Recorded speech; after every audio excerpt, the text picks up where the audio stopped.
Pada tahun 1970-an, ada ikan yang berasal dari Amerika Selatan yang mulai masuk ke Indonesia. Dan ikan ini memiliki sisi yang berbaja, mulut yang bulat, dan suka nempel terus di akuarium. Gerakannya lambat, dan karakternya itu suka memojok terus di akuarium. Dan dulu, semua orang emang suka sama ikan ini.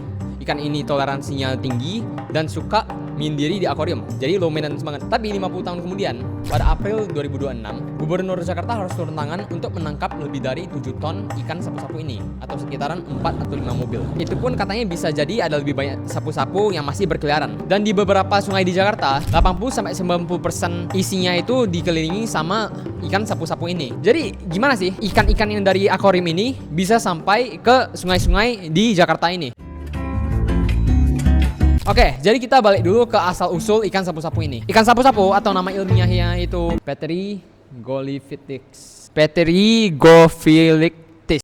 Atau kalau mau lebih simpelnya itu Pleco. Ini sebenarnya aslinya itu dari Amerika Selatan sana, atau di sungai Amazon. Tapi lo tau gak? Sebenarnya ikan ini berasal dari keluarga besar yang namanya Loricariidae.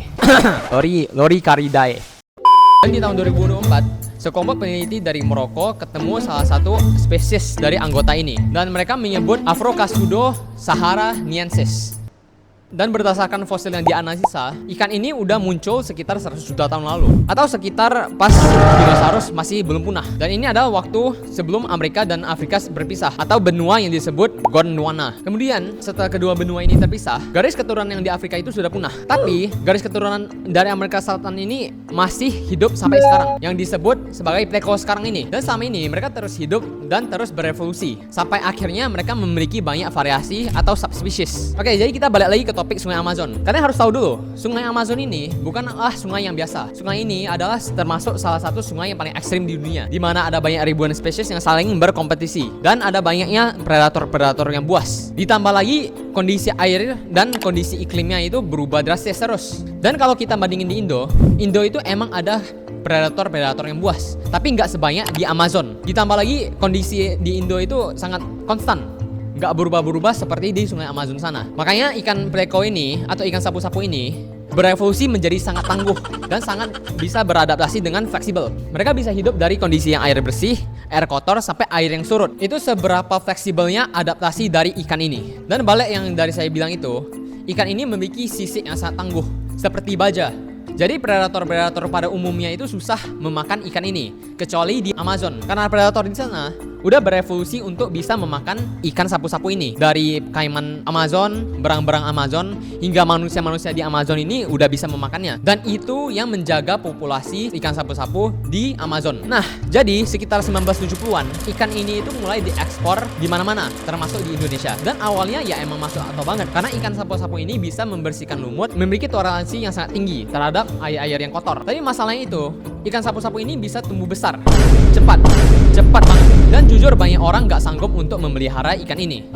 Jadi apa yang mereka lakuin? Mereka akhirnya melepaskan ikan-ikan ini ke sungai-sungai di Indonesia. Alhasil ikan-ikan asli Indonesia mulai punah dan harus berkompetisi dengan ikan-ikan ini. Oke, jadi sebelum aku ke topik selanjutnya tentang ikan sapu-sapu, kalian harus tahu dulu sebenarnya apa itu ikan invasif atau apa itu invasif dalam secara whole. Spesies invasif itu sebenarnya bukan hal yang baru atau hal yang langka. Spesies invasif itu ada hal yang sering terjadi di dunia ini dan udah berlangsung selama beratus-ratusan tahun yang lalu. Tapi sebenarnya ada hal yang penting, bahwa spesies invasif itu bukan semuanya itu nggak bagus. Ada juga yang bisa membantu manusia dan ada juga yang bisa membuat ekosistem sebenarnya makin bagus. Oke, bayangin aja lu lagi ke kota yang baru. Ada kemungkinan lu itu jadi pendatang yang buruk, ada juga kemungkinan lu menjadi pendatang yang neutral, atau juga lu jadi pendatang yang beneficial untuk orang-orang lain. Jadi ya itu tergantung orangnya. Sama juga dengan hewan-hewan atau tumbuhan, tergantung spesies apa dan adaptasinya itu apa. Ada yang buruk untuk ekosistem, ada juga yang bagus untuk ekosistem. Ada yang buruk untuk ekonomi negara, ada juga yang bagus untuk ekonomi negara. Jadi gue mau kasih contoh. Pertama, kalian semua tahu kan tentang lebah madu? Lebah madu yang di Amerika itu sebenarnya bukan asalnya dari Amerika.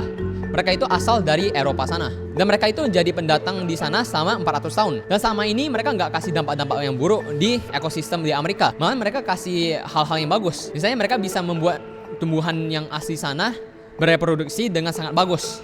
Mereka juga bisa membantu ekonomi negara dengan memberi madu. Jadi lebah ini itu sebenarnya bagus untuk ekosistem negara di sana. Contoh kedua itu lebih tricky. ikan nila. Ikan nila di Indonesia itu sebenarnya bukan asli dari Indonesia.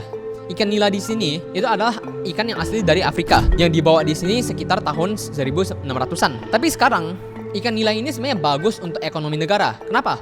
Karena kita itu sering ternak ikan nila untuk menjadi konsumsi manusia. Tapi secara ekologis, ikan nila ini sangat berdampak buruk bagi ekosistem.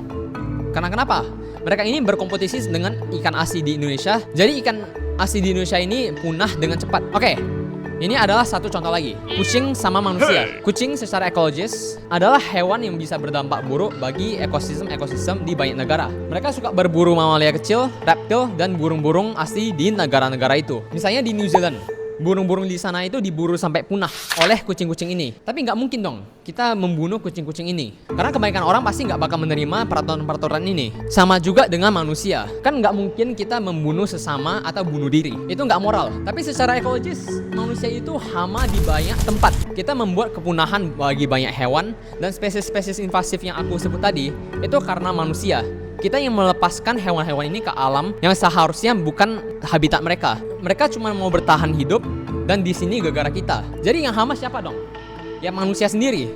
Tapi balik lagi, kita nggak mungkin membunuh sesama manusia atau bunuh diri. Kan nggak mungkin. Tapi yang kita bisa lakukan itu, kita cuma bisa merubah situasi pelan-pelan dan sadar diri gitu. Jadi balik lagi, ini bukan topik yang hitam putih. Jadi ada spesies mendatang yang nggak masalah, ada yang merugikan ekologi tapi dipertahan karena untung secara ekonomi, dan ada juga yang merugikan dua-duanya. Dan situlah ikan sapu-sapu masuk.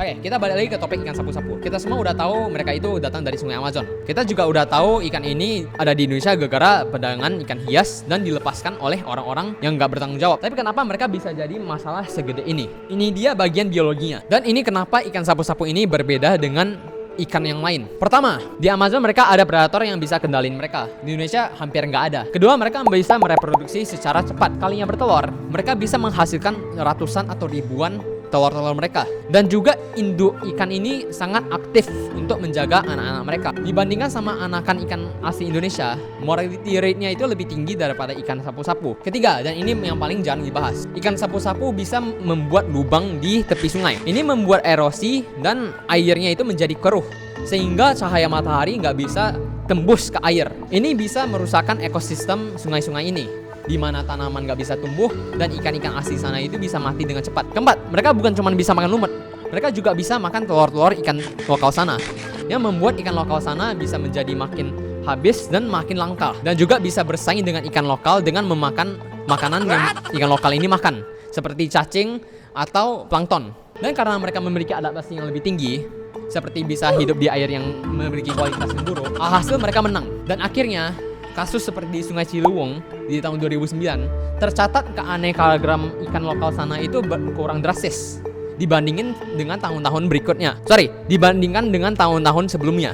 Dari 187 jenis ikan, sekarang menurun jadi 20 jenis ikan. Jadi ikan konsumsi lokal sana itu juga menghilang, guys. Dan ada satu hal yang penting lagi yang kalian harus tahu, bahwa ikan sapu-sapu ini bisa menyerap logam-logam berat. Penelitian di Sungai Ciliwung menemukan arsenik di tubuh ikan ini yang melampaui batas keamanan untuk tubuh kita. Jadi ini bukan masalah ekosistem doang, ini juga masalah kesehatan bagi manusia-manusia yang di Sungai Ciliwung sana. Dan ini juga alasannya kenapa ikan ini bisa dimakan di Sungai Amazon, tapi bukan di Indonesia.